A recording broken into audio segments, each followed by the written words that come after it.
There's something we don't often speak about, though it quietly lives in the back of many people's minds as they get older: the fear of losing the home you worked for all your life. A home isn't just a roof or a set of walls. It's the space where birthdays were celebrated, where laughter echoed in the kitchen, where sometimes tears fell on quiet evenings. It's where your memories live, and in many ways, it becomes an extension of who you are. And yet, as much as it pains me to say this, there are people out there who know exactly how to play on that deep connection, how to twist trust and turn it into a weapon. They come dressed as helpers, officials, or kind strangers. Their voices sound convincing, their words familiar. It's not about intelligence or awareness. These scams are crafted to disarm even the sharpest minds. That's why talking about this is so important, even if it feels uncomfortable at first. Aging is a strange gift. With it comes wisdom, clarity, and a softer appreciation of what truly matters. But it also comes with changes that can make us more exposed. We may not rush the way we used to. We take a little longer to read the fine print. We lean more on trust, on the kindness of others. And while those qualities are beautiful, truly they are also the very qualities that can make us vulnerable.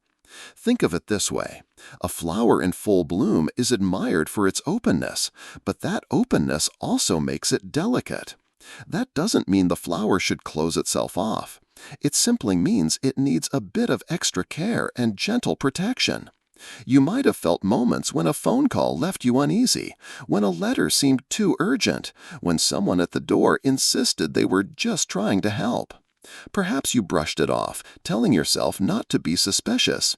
Or maybe you felt a little embarrassed to ask a neighbor or your son or daughter for advice. If that resonates with you, know this: it's not weakness. It's wisdom to pause, to listen to that inner hesitation, to give yourself permission to seek clarity. Scammers thrive on pressure and urgency. They want you to feel rushed, confused, or isolated.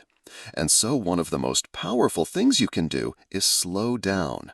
Take your time. You've earned that right.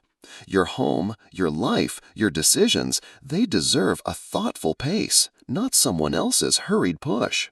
So perhaps ask yourself gently: do I sometimes feel a little too quick to trust when I want to be polite? Do I sometimes ignore a small warning in my chest because I don't want to seem rude? These are not accusations, they're invitations to self-reflection. They are chances to honor the part of you that has spent a lifetime building wisdom and deserves to be safeguarded. And let's not forget, you are not alone in this. Many people across the world share this same worry, this same reality. That's why conversations like these matter. They remind us that caring for your home is also caring for your heart, your dignity, your story. By the way, I'd love to know, where are you reading this from? Share your location in the comments. It always warms my heart to see our community spread across the world. Eleanor was 74 when she received the letter that nearly cost her everything. It looked official, with seals, bolded lines, and words that carried an air of authority. The letter claimed her property taxes had been miscalculated and that she needed to sign a form immediately to protect her rights. At first glance, it seemed like someone was trying to help her, maybe even save her money. But underneath, it was a carefully crafted trick. She told me later that what unsettled her most wasn't the letter itself, but the urgency it carried. The idea that if she didn't act now, she might lose her home. That feeling of being pressed to act quickly is one of the oldest tools in a scammer's playbook. Eleanor was fortunate. Her neighbor, a retired accountant, happened to stop by for coffee that morning. She showed him the letter, a little embarrassed, half expecting him to say, "Oh, yes, that's fine." Instead, his face tightened, and he told her to put the letter down and not touch it again. Together, they called the local tax office. Within minutes, the truth was clear. No such adjustment existed. What might have been the beginning of a devastating loss ended up as a warning tale. When Eleanor tells the story now, she shakes her head and laughs gently, but her eyes soften when she admits how close she came to signing. "It wasn't that I didn't know better," she says. "It was that they made it feel so real." And that's the point worth carrying in your heart. Scams are built to feel real. They are designed to bypass reason and tap directly into emotion, especially fear. So what can you do to protect yourself when something like this arrives at your doorstep, in your mailbox, or through the phone? First, allow yourself time. When anything feels urgent, pause. You are under no obligation to sign, to agree, or to move quickly. Slowing down is not only acceptable, it is wise. Second, go directly to the source. If a letter claims to be from the city, call the city yourself. Use the number you already know, or look it up independently. Never the one provided in the suspicious document. Third, involve someone you trust. That could be a family member, a close friend, a neighbor, or a professional advisor. It is not a burden to ask. It is an act of strength to invite another set of eyes to guard what you hold dear. You may ask yourself quietly, have I sometimes signed something just to get it over with, even when I wasn't completely sure? Have I ever felt embarrassed to admit I didn't understand a document? These are not failings. They are part of being human. The important part is noticing those moments and gently adjusting your approach. Instead of pushing yourself to act quickly, practice giving yourself permission to wait, to ask, to verify. Just as you might double-check the stove before leaving the house, double-checking a document is a simple act of care. And remember, scammers count on silence. They want you to keep doubts to yourself. Breaking that silence, even just by showing a letter to a trusted neighbor, can dismantle their entire scheme.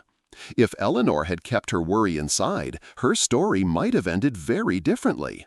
But she chose connection over isolation, and that saved her.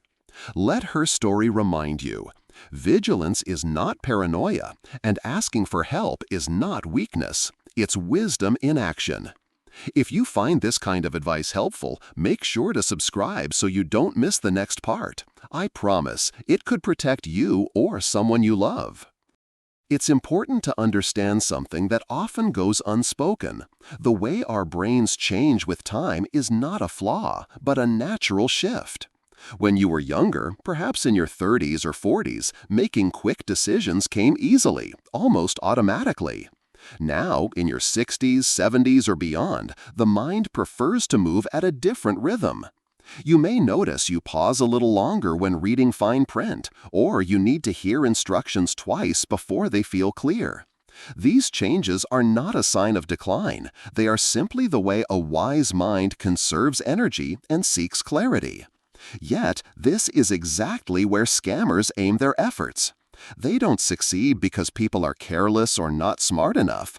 They succeed because they know how to press on the buttons of trust, urgency, and confusion.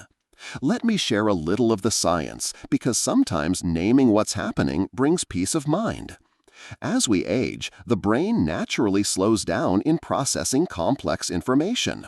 It doesn't mean you've lost intelligence, it means you prefer time to think things through. Memory may not be as sharp with details, especially under stress, and hearing or vision may filter information differently. At the same time, studies show older adults tend to place more trust in familiar voices and faces, which is a beautiful quality. But scammers mimic that familiarity. They sound kind. They use words that echo official language. They create the illusion of legitimacy. And because your heart leans toward trust, as it should, you may find yourself agreeing too quickly. None of this is your fault. It is simply the way the body and mind evolve, much like how eyesight changes or joints ask for a slower pace. Knowing this helps you create gentle adjustments. For instance, when someone calls and asks for information, write down their words instead of responding immediately. Give yourself the space to see it on paper. When you receive a letter that feels urgent, let it sit overnight before you decide. If something feels confusing, ask for it to be repeated without hesitation. You are not being difficult. You are being thorough. Sometimes you may feel a quiet discomfort, a small knot in the stomach that whispers, "Something isn't right." Too often we dismiss it, not wanting to seem suspicious or rude. But that inner voice is part of your wisdom, shaped by decades of experience. Trust it. What if, instead of brushing off that feeling, you paused and asked yourself, do I truly understand what's being asked of me? That simple question can protect you more than you know.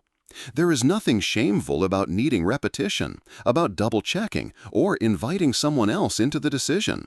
In fact, it's one of the greatest strengths of later life, the ability to lean on connection and community instead of shouldering everything alone. If you notice yourself becoming frustrated with these changes, breathe gently and remind yourself that slowing down is not a weakness. It is a gift, a way of making sure every choice is deliberate and safe. The mind of a younger person might rush. The mind of an older one reflects, and that reflection can be your strongest shield. So the next time someone tries to hurry you, remember, you have the right to move at your own pace. You have the wisdom to pause, to question, and to trust your instincts. These changes in your brain are not the cracks that scammers slip through. They are the very reminders to create boundaries that protect your home, your dignity, and your peace. One of the simplest and yet most powerful ways to protect yourself is to create a gentle routine, a small set of habits you return to every week, almost like tending a garden. Think of it not as a burden, but as a ritual of care, the same way you might water a plant or straighten family photos on a shelf. Just as your body benefits from regular movement and rest, your home and your peace of mind benefit from steady attention. Imagine setting aside a quiet moment once a week, perhaps on Sunday afternoon when the house feels calm, to look over the little things that keep you safe. Start with your mailbox. It may sound ordinary, but many scams arrive in the form of letters that look almost too official. Take a moment to sift through them carefully. Anything that demands urgency or asks for signatures should be set aside, not to be feared, but to be checked thoughtfully. Next, take a glance at your bank or utility statements. You don't need to pore over every detail at once, but simply look for anything unfamiliar. A small charge you don't recognize, a company you've never heard of, or a sudden change in amounts. These can all be early signs of someone trying to slip past your attention. If you notice something odd, write it down. Keeping notes may feel unnecessary, but those small scribbles can protect you later. Then think back over the phone calls you've had that week. Was there anyone who seemed too insistent or whose words left you feeling unsettled? Write those down too. Often, the act of writing helps you see patterns you might otherwise overlook. You don't need to solve it on the spot. Simply keeping a record is already a shield, because it keeps the memory fresh and gives you something concrete to share with a trusted person if needed. Finally, look at where your important papers live. Are they scattered, tucked into drawers, mixed in with magazines? Or do they have one safe, reliable place? Bringing them together into a single folder or box isn't just about order, it's about peace.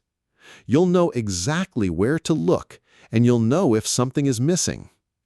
Sometimes, people resist routines because they think, I don't want my life to feel rigid, like I'm following rules. But a routine is not a set of chains, it's a soft rhythm that frees you from worry. By tending to these little tasks regularly, you prevent them from piling up into something overwhelming.